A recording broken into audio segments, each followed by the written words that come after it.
आज हम बीए द्वितीय वर्ष हिंदी साहित्य के प्रथम प्रश्न पत्र से संबंधित पुस्तक है काव्य उत्कर्ष, उसमें से आचार्य केशव दास को पढ़ेंगे। केशव दास के पद पढ़ने से पहले हम आचार्य केशव दास के बारे में थोड़ा बहुत जान लेते हैं, जिससे हम उनके पदों को आसानी से समझ पाएंगे।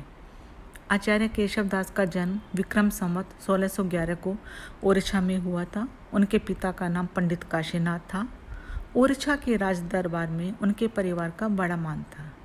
आचार्य केशव दास सच्चे अर्थों में राजकवि थे।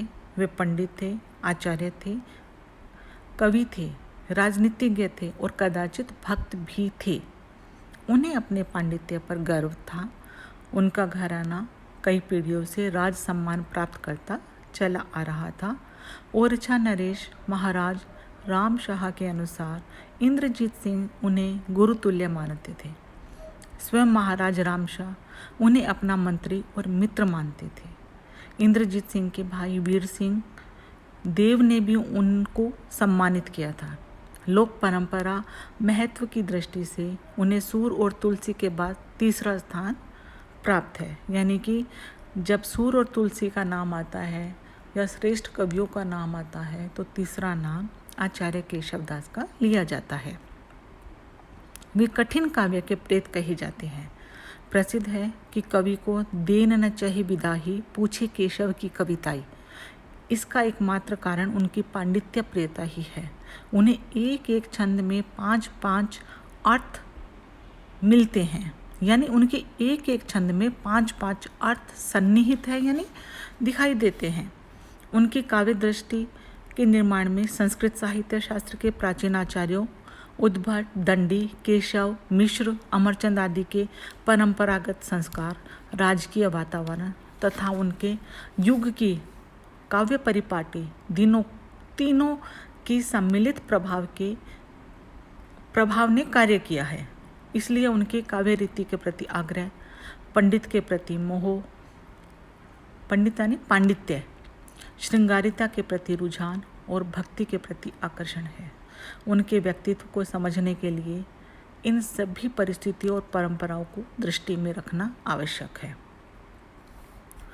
केशव अलंकार को काव्य का सर्वस्व मानते थे। अलंकारों के अभाव में उन्हें कविता में सौंदर्य दिखाई नहीं पड़ता था। उनका मानना है कि जिस प्रकार स्त्री की सुंदरता आभूषणों से और ज़्यादा बढ़ जाती है, आभूषण यानी गहने, उसी तरह काव्य का जो आभूषण, गहना, अलंकार होते हैं और उन अलंकारों से उनकी सुंदरता और ज़्यादा बढ़ जाती है। अलंकारों को अधिक महत्व देने के साथ ही वे काव्य गुण, अर्थ गौरव और पद लालित्य को भी आवश्यक मानते थे। उनकी दृष्टि में काव्य में रंच मात्र दोष भी उनके सौंदर्य को नष्ट कर देता है। काव्य परंपरा का अनुसरण न करने वाला काव्य अंधा है। शब्द प्रयोग में औचित्य का ध्यान न रखने वाला काव्य बधिर यानी कि बहरा है। छंद के नियमों की अवहेलना करने वाला काव्य पंगु यानी कि अपंग है। अलंकारों से रहित काव्य नग्न है और अर्थहीन काव्य मृतक तुल्य है, यानी मरे के समान है। अलंकार शब्द का प्रयोग केशव ने व्यापक अर्थ में किया है। अभिव्यक्ति को विविध प्रकार से चमत्कारपूर्ण बनाने वाली उक्तियों यानी कहने को, कहावतों को ही वे अलंकार नहीं मानते। उन्होंने अलंकारों के 2 रूप माने हैं, साधारण और विशिष्ट। उपमा, रूपक आदि अलंकार उनकी दृष्टि में विशिष्ट अलंकार है। साधारण अलंकार के अंतर्गत वे रंग, वर्ण, भूमि, सुंदरता, राज्यश्री इन चारों का उल्लेख करते हैं। वर्ण के अंतर्गत उन्होंने श्वेत यानी सफ़ेद, पीत, पीला, काला, अरुण, लाल, धूम्र, धुएं जैसा और मिश्रित 7 रंगों का उल्लेख किया है। काव्य परंपरा में इन वर्णों के अंतर्गत जिन वस्तुओं की गणना की गई है, केशव ने उनकी लंबी सूची भी प्रस्तुत की है। वर्ण के अंतर्गत उन्होंने संपूर्ण, आवृत, कुटिल, त्रिकोण, सुवृत, तीक्ष्ण, गुरु, कोमल, कठोर, निश्चल, चंचल, दुखद, मंदगति, शीतल, तप्त, स्वरूप, क्रूर स्वर, सुस्वर, मधुर, अबल, बलिष्ठ, सत्य, झूठ, मंडल, अगति, सदगति और दानी, इन 28 भेदों का उल्लेख किया है और कहा है और भी भेद हो सकते हैं। इन 28 भेदों को पुनः उन्होंने प्रत्येक के अंतर्गत किन किन वस्तुओं का वर्णन करना चाहिए इसका भी उल्लेख किया है। भूश्री के अंतर्गत उन्होंने देश, नगर, वन, बाग, गिरी यानी पहाड़, आश्रम, सरिता यानी नदी, ताल, तालाब, रवि यानी सूर्य, शशि यानी चंद्रमा, सागर, ऋतुएं और महीनों आदि की गणना की है। पुनः प्रत्येक को लेकर उनके अंतर्गत आने वाली वस्तुओं का उल्लेख किया है। राज्यश्री के अंतर्गत उन्होंने राजा, रानी, राजकुमार, पुरोहित, सेनापति, दूत, मंत्री, मंत्र, प्रयाण यानी युद्ध के लिए जाना, घोड़ा, हाथी, युद्ध, आखेट, आखेट यानी कि आखेट के लिए हम क्या बोलेंगे, शिकार, शिकार, जल क्रीड़ा यानी कि पानी के अंदर क्रीड़ा करना, स्वयंवर, वियोग और सुरति आदि की गणना की है। और फिर प्रत्येक के वर्णन में किन किन वस्तुओं का उल्लेख आवश्यक है इसे विस्तार पूर्वक बताया है। केशव का ज्ञान हिंदी के अन्य किसी आचार्यों से अधिक है। संस्कृत के मेधावी आचार्यों की तुलना में निश्चय ही केशव का कोई महत्व नहीं है, किंतु हिंदी के पथ प्रवर्तक आचार्यों के रूप में उनका स्मरण बराबर रहेगा।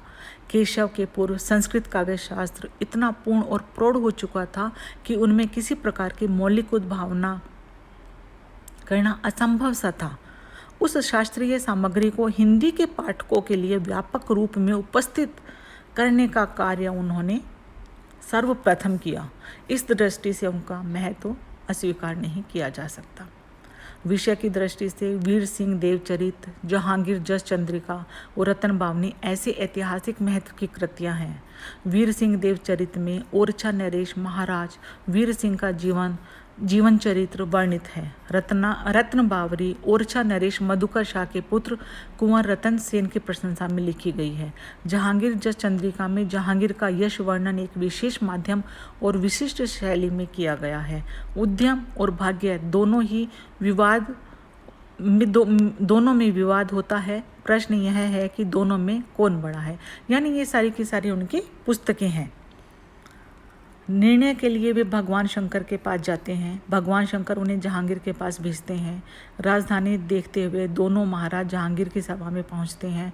इसी प्रसंग में सम्राट जहांगीर, उनके सभासदों तथा अधीनस्थ राजाओं का वर्णन किया गया है। रामचंद्रिका में भगवान राम के वैभव का वर्णन है। इसमें केशव की भक्ति भावना की अभिव्यक्ति भी हुई है। मुनि वाल्मीकि द्वारा स्वप्नावस्था में दी गई प्रेरणा से केशवदास इसकी रचना में प्रवृत्त हुए थे। विज्ञान गीता आध्यात्मिक पुस्तक है। उसे केशव ने वेदों, स्मृतियों और पुराणों की परंपरा में रखा है। रसिक प्रिया में रस विवेचन तथा नायिका भेद वर्णन किया गया है। श्रृंगार रस को विशेष महत्व दिया गया है। कवि प्रिया में काव्य रीति, अलंकार और कवि पंथ को महत्व दिया गया है। नखशिख में राधा जी के नखशिख का वर्णन किया गया है। यह स्वतंत्र रचना प्रतीत होती है, यद्यपि कवि प्रिया के कुछ संस्करणों में 14वें प्रभाव के अंत में प्रसंगवश इसे समाविष्ट कर लिया गया है। छंदमाला का संपादन आचार्य विश्वनाथ प्रसाद मिश्र ने श्री वर्धमान जैन ग्रंथालय बीकानेर में प्राप्त हस्तलेख के आधार पर किया है। यह केशव ग्रंथावली खंड 2 में संग्रहित है। यह छंद शास्त्र का ग्रंथ है। इसमें 84 छंदों के लक्षण उदाहरण सहित दिए गए हैं।